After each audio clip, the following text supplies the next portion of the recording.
Can we get Phil from like fucking Hercules over here right now? Can we just get him to take this wannabe Hercules out of the fucking series? Alright, it's like, goodbye, no one cares. It's like, I'm strong, like that. I'm a miracle. Mate, you're fucking nothing. You're nothing. So, I'm gonna say how I felt about this fucking chapter, like, in a nutshell. It's shit. That's it. Nothing okay, so, listen.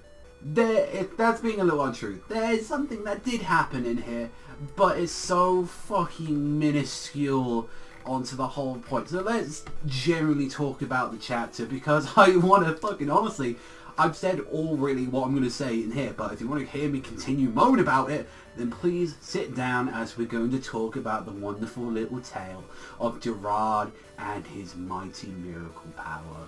Seriously, if your Bleach fans are still here, then I gotta commend you and all that, because honestly, it's a shame, because genuinely, I loved Little Urahara stuff. I loved that. We were going at a good pace, and to see that we've got Yami 2.0, but it's just like boring, like it's just here. So here's the thing, what we found out, which anyone could have really guessed, is that Gerard's power is that every time you cut him down, he's stronger or come back. So basically, this is why he's a wannabe like Hercules, because this is just basically the Hydra. This is just all it is. It's just combine Hercules with the Hydra, and it's like, every time you cut a head off, it gets 2 more. It's just like, it gets stronger. So Kenpachi arrives after like all this time, so it's now Kenpachi, Visors, Byakuya, Hisagaya, all these guys are fighting it. And then the other thing that happened in the chapter, apart from them saying, I don't give a fuck, we're gonna fight, and basically Kenpachi doing Kenpachi things, saying, fuck off, I want to fight it, is, oh, we got to finally hear the release for Nozarashi, and everyone's like, whoa, Nozarashi, whoa, like that. It's like, really?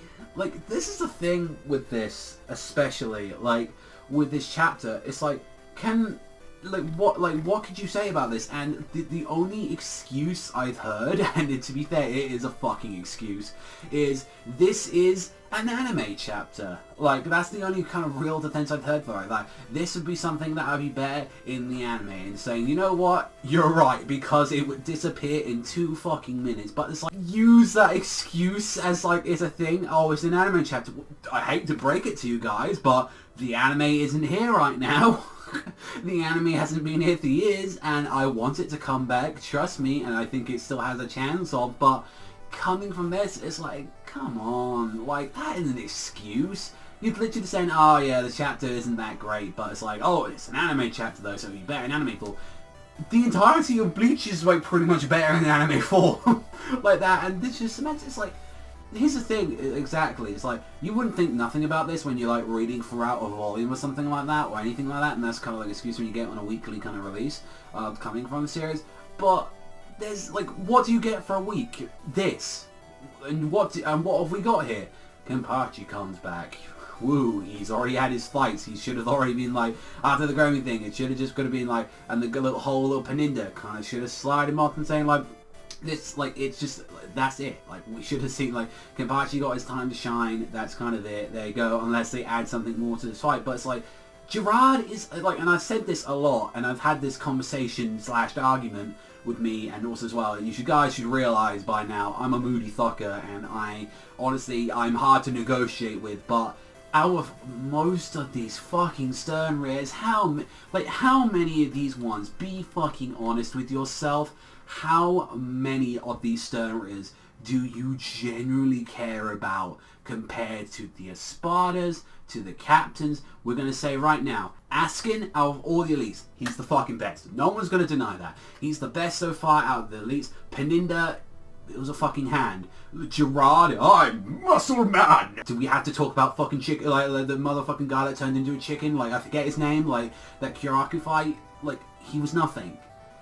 These elites are honestly nothing to me, like that. And that's a shame. It's like, what happens when you think of like the top? It's like getting Yami out of that fucking picture, like fuck Yami on that stuff. But it's like, when you think of number 1, you think of Stark. Stark was fucking awesome. Number 2, Baragon. Baragon was a badass, sitting on his skull throne. He actually did shit. He took like Soifon's arm off. He took like, He did a bunch of shit. You got Haribel into this, like, the whole point of this arc that was happening at first was because of Haribel in it. And Haribel's a great fucking female, like, list of artists. She's the best one of them out. Ukiura, Grimmjow, Noitora. How many of these characters are there meant? So we're going to go into the stern rays that we give a fuck about, alright? And, okay, one, we're going to put Askin in there, straight up. Basby, no, Bambietta Bastardine. I don't think no one can deny that. Harshwell, right? We got Harshwell on there. You got, I guess if we're gonna count fucking King himself on there. Good old Bucky Beard, you watch on there. Of course, one of the first ones that we saw that was badass as hell, Kurge. And I will say, out of all the like Bambietta's people, I did actually really enjoy Candice Catnip. So let's go into the other ones that we have. Paninda, ass. I actually forgot about Asnot, but Asnot was badass as fuck, so we had him in there. Paninda, ass.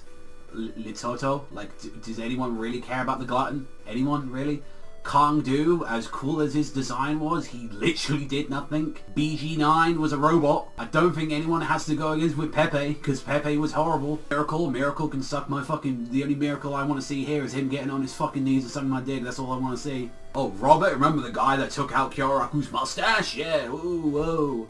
Overkill, that got literally killed by Kenpachi. The wannabe fucking, like, Orihime. The Question, the Raw, do you remember them? Fucking Master Masculine? Like, I think he's alright. Out of all of them that we've talked about so far and all that, like, that in, like, the top tier, like, awesome guys, Master Masculine was okay, but he wasn't, like, oh yeah, I'm gonna remember him. Candice, of course, I fucking love a bit of Candice Catnip. She was actually kind of badass. Na. Remy. Weisel. Like, the X-axis?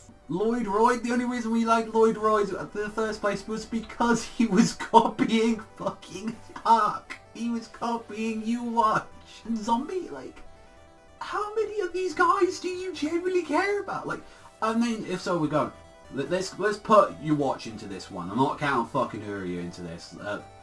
You Watch, Harshwell, Askin, Bambietta, Asnot, Bazby, Kurge, and Catnip. So let's say that's 9. How many of these characters are even still left? Askin's pretty much gone, Bambietta's done with, Asnot's done, Bazby is questionable, Kurge was done hundreds of chapters ago, Candice is done, and the thing is that with the elites that we're supposed to be seeing, Harshwell has got a bit of interest into him. There's still a lot more with him, so we're leaving him in the question mark. Askin got done, we know he's fucking good. Paninda was ass. Like, as an elite, he was just like, oh, I'm just growing intelligent. And then even he never really left that much of an interesting story apart from what he was, is that he was like the Soul King's hand. The Miracle's nothing. He's just a happy Yami. That's all he is. It's too, like, and do you know what happened to Yami's fight? They overlooked that shit. And do you know what happened when we even saw a bit of the Yami fight in the manga? We saw some cool shit from it. We saw Ichigo's new mask. We saw Byakuya and Kenpachi teaming up for the first time. And guess what they did? They pretty much went after that. They disappeared. Like that. And and I hate to moan about the chat anymore, but it's like, what, honestly, what did we fucking learn? Like, oh, if he's big, if he gets any bigger, that's gonna be a problem because he's gonna fall on the Soul Society. No shit. It's like, no shit. If my fat ass fell on the Soul Society, I could pretty much show I might cause a little damage and all that, but it's like, and I really hate doing this. I want to come into every chapter loving it, and that's the thing, compared to what we got last week with the Urahara stuff, fucking badass. And it's like, you've got like the tag team of the set, you've got Byakuya, you've literally got every character on my Brave Souls team right now. I've got 5-star fucking Hisagaya, 5-star Byakuya, 5-star Kenpachi, literally all of them, and that's the team I roll with, and I'm like, I've got all these characters that I fucking enjoy, and it's like, all I can say is like, I'm looking forward to next week, but honestly the whole excuse of saying it's an anime chapter when there's no anime, just no, like, the fucking, the anime studio could have done that. They could have done a couple of fights like that. It's like, hey guys, we found out he gets bigger. No, get Phil from fucking Hercules, get him to drag fucking old Herc out, like, no, just like, Honestly, should have done the same as Yami. We should have just overlooked this fight, and we should have gone to Ashwell, and we should have gone to someone else. Like, if you wanted to leave the best to the last, then we should have let Daskin to last and got this fight over and done with. If you're still a Bleach fan and you haven't been discussed with me in this video, then how about you subscribe? Because, yeah, that would be appreciated. I'm pretty sure you're on something right now. And a like as well. But that's probably going to be filled with dislikes, because we know how, like, some people can get salty when I, like, don't talk about nice about their series. So all from me, so thank you much for watching as always, and I'll see you guys, probably not next time, but I'll see some of you guys next time.